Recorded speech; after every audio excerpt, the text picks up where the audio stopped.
Matius pasal 17. 6 hari kemudian, Yesus membawa Petrus, Yakobus, dan Yohanes saudaranya, dan bersama-sama dengan mereka, ia naik ke sebuah gunung yang tinggi. Di situ mereka sendiri saja. Lalu, Yesus berubah rupa di depan mata mereka. Wajahnya bercahaya seperti matahari, dan pakaiannya menjadi putih bersinar seperti terang. Maka nampak kepada mereka Musa dan Elia sedang berbicara dengan dia. Kata Petrus kepada Yesus, Tuhan, betapa bahagianya kami berada di tempat ini. Jika Engkau mau, biarlah kudirikan di sini 3 kemah. 1 untuk Engkau, 1 untuk Musa, dan 1 untuk Elia. Dan tiba-tiba, sedang ia berkata-kata, turunlah awan yang terang menaungi mereka, dan dari dalam awan itu terdengar suara yang berkata, Inilah anak yang kukasihi, kepadanyalah aku berkenan. Dengarkanlah dia. Mendengar itu, tersungkurlah murid-muridnya, dan mereka sangat ketakutan.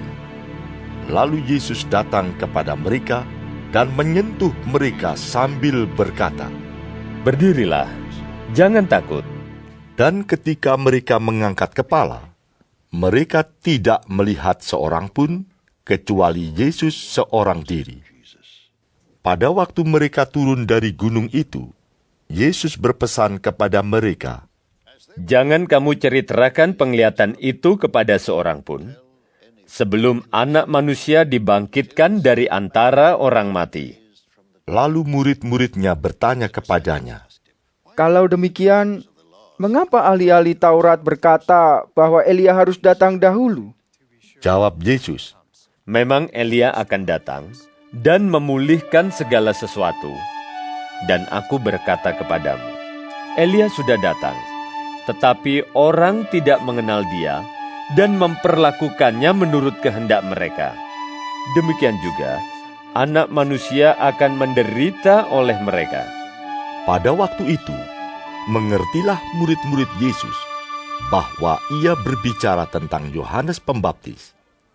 Ketika Yesus dan murid-muridnya kembali kepada orang banyak itu, datanglah seorang mendapatkan Yesus dan menyembah, katanya, Tuhan, kasihanilah anakku. Ia sakit ayan dan sangat menderita. Ia sering jatuh ke dalam api dan juga sering ke dalam air. Aku sudah membawanya kepada murid-muridmu, tetapi mereka tidak dapat menyembuhkannya. Maka kata Yesus, Hai kamu angkatan yang tidak percaya dan yang sesat. Berapa lama lagi aku harus tinggal di antara kamu?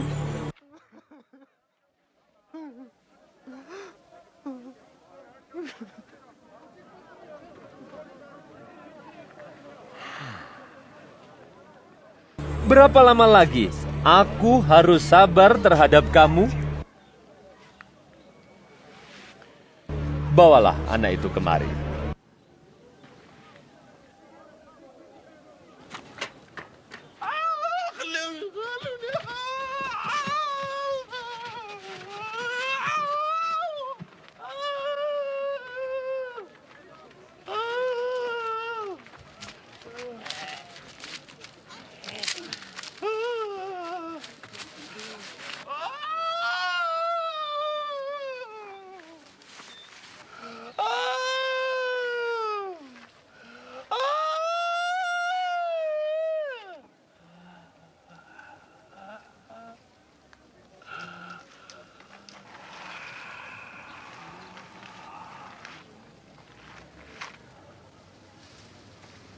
dengan keras Yesus menegur dia.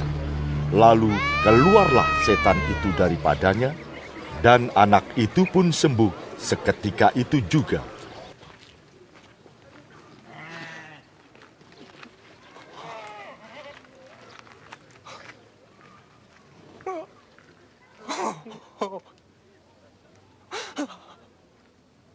Kemudian, murid-murid Yesus datang, dan ketika mereka sendirian dengan dia, bertanyalah mereka, Mengapa kami tidak dapat mengusir setan itu? Ia berkata kepada mereka, Karena kamu kurang percaya. Sebab aku berkata kepadamu, sesungguhnya sekiranya kamu mempunyai iman sebesar biji sesawi saja, kamu dapat berkata kepada gunung ini, pindah dari tempat ini ke sana. Maka gunung ini akan pindah, dan takkan ada yang mustahil bagimu. Jenis ini tidak dapat diusir, kecuali dengan berdoa dan berpuasa.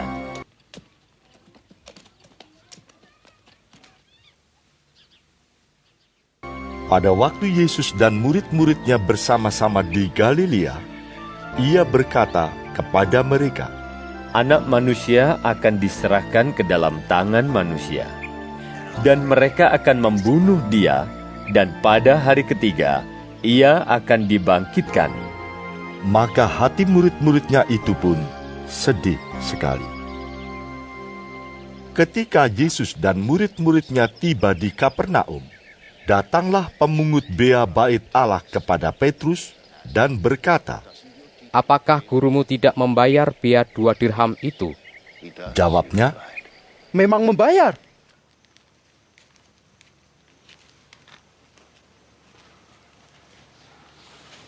Dan ketika Petrus masuk rumah, Yesus mendahuluinya dengan pertanyaan, Apakah pendapatmu, Simon? Dari siapakah raja-raja dunia ini memungut bea dan pajak? Dari rakyatnya atau dari orang asing? Jawab Petrus. Dari orang asing. Maka kata Yesus kepadanya, Jadi, bebaslah rakyatnya. Tetapi supaya jangan kita menjadi batu sandungan bagi mereka, pergilah memancing ke danau. Dan ikan pertama yang kau pancing, tangkaplah dan bukalah mulutnya. Maka engkau akan menemukan mata uang 4 dirham di dalamnya. Ambillah itu, dan bayarkanlah kepada mereka, bagiku dan bagimu juga.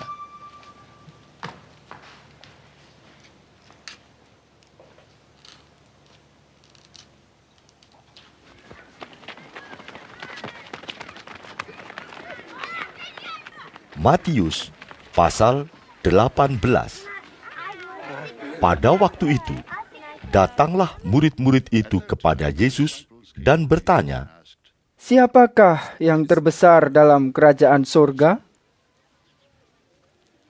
Maka Yesus memanggil seorang anak kecil dan menempatkannya di tengah-tengah mereka, lalu berkata, Aku berkata kepadamu, sesungguhnya, jika kamu tidak bertobat dan menjadi seperti anak kecil ini, kamu tidak akan masuk ke dalam kerajaan sorga. Sedangkan barang siapa merendahkan diri dan menjadi seperti anak kecil ini, dialah yang terbesar dalam kerajaan sorga. Dan barang siapa menyambut seorang anak seperti ini dalam namaku, ia menyambut aku. Tetapi, barang siapa menyesatkan salah satu dari anak-anak kecil ini yang percaya kepadaku, lebih baik baginya jika sebuah batu kilangan diikatkan pada lehernya, lalu ia ditenggelamkan ke dalam laut. Celakalah dunia dengan segala penyesatannya. Memang penyesatan harus ada, tetapi celakalah orang yang mengadakannya. Jika tanganmu atau kakimu menyesatkan engkau, penggalah dan buanglah itu. Karena lebih baik bagimu masuk ke dalam hidup dengan tangan kudung atau timpang, daripada dengan utuh kedua tangan dan kedua kakimu dicampakkan ke dalam api kekal. Dan jika matamu menyesatkan engkau, cungkilah dan buanglah itu. Karena lebih baik bagimu masuk ke dalam hidup dengan bermata satu, daripada dicampakkan ke dalam api neraka dengan bermata dua. Ingatlah, jangan menganggap rendah seorang dari anak-anak kecil ini. Karena aku berkata kepadamu, ada malaikat mereka di sorga yang selalu memandang wajah Bapakku yang di sorga. Karena anak manusia datang untuk menyelamatkan yang hilang. Bagaimana pendapatmu? Jika seorang mempunyai 100 ekor domba, dan seekor di antaranya sesat, tidakkah ia akan meninggalkan yang 99 ekor di pegunungan, dan pergi mencari yang sesat itu? Dan aku berkata kepadamu, sesungguhnya, Jika ia berhasil menemukannya, lebih besar kegembiraannya atas yang seekor itu daripada atas yang ke-99 ekor yang tidak sesat. Demikian juga Bapamu yang di sorga tidak menghendaki supaya seorang pun dari anak-anak ini hilang. Apabila saudaramu berbuat dosa, tegurlah dia di bawah 4 mata. Jika ia mendengarkan nasihatmu, engkau telah mendapatnya kembali. Jika ia tidak mendengarkan engkau, bawalah seorang atau 2 orang lagi, supaya atas keterangan 2 atau 3 orang saksi, perkara itu tidak disangsikan. Jika ia tidak mau mendengarkan mereka, sampaikanlah soalnya kepada jemaat. Dan jika ia tidak mau juga mendengarkan jemaat, pandanglah dia sebagai seorang yang tidak mengenal Allah atau seorang pemungut cukai. Aku berkata kepadamu, sesungguhnya apa yang kamu ikat di dunia ini akan terikat di sorga, dan apa yang kamu lepaskan di dunia ini akan terlepas di sorga. Dan lagi aku berkata kepadamu, jika 2 orang daripadamu di dunia ini sepakat meminta apapun juga, permintaan mereka itu akan dikabulkan oleh Bapa-Ku yang di sorga. Sebab, di mana 2 atau 3 orang berkumpul dalam nama-Ku, di situ Aku ada di tengah-tengah mereka.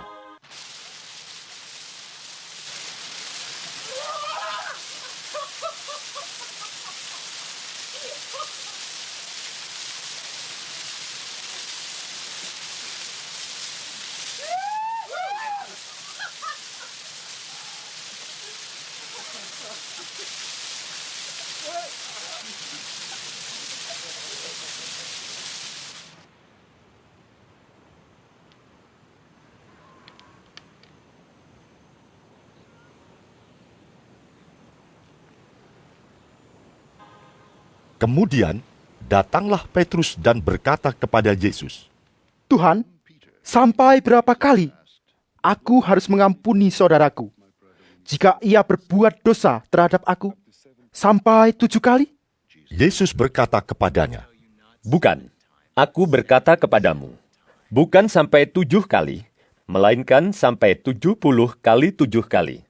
Sebab hal kerajaan surga seumpama seorang raja yang hendak mengadakan perhitungan dengan hamba-hambanya.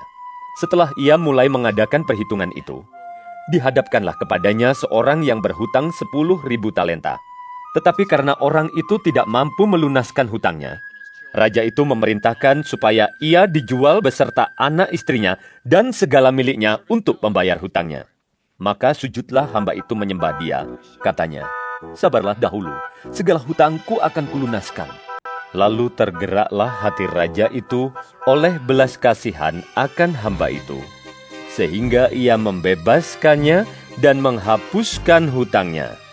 Tetapi ketika hamba itu keluar, ia bertemu dengan seorang hamba lain yang berhutang 100 dinar kepadanya. Ia menangkap dan mencekik kawannya itu, katanya, bayar hutangmu. Maka sujudlah kawannya itu dan memohon kepadanya, sabarlah dahulu, hutangku itu akan kulunaskan. Tetapi ia menolak dan menyerahkan kawannya itu ke dalam penjara sampai dilunaskannya hutangnya. Melihat itu, kawan-kawannya yang lain sangat sedih, lalu menyampaikan segala yang terjadi kepada tuan mereka. Raja itu menyuruh memanggil orang itu dan berkata kepadanya,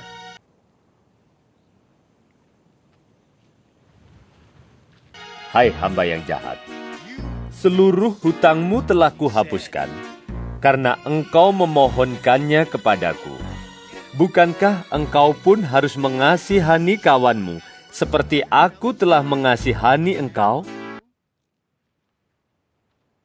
Maka marahlah tuannya itu, dan menyerahkannya kepada algojo-algojo, sampai ia melunaskan seluruh hutangnya. Maka Bapa-Ku yang di sorga akan berbuat demikian juga terhadap kamu, apabila kamu masing-masing tidak mengampuni saudaramu dengan segenap hatimu.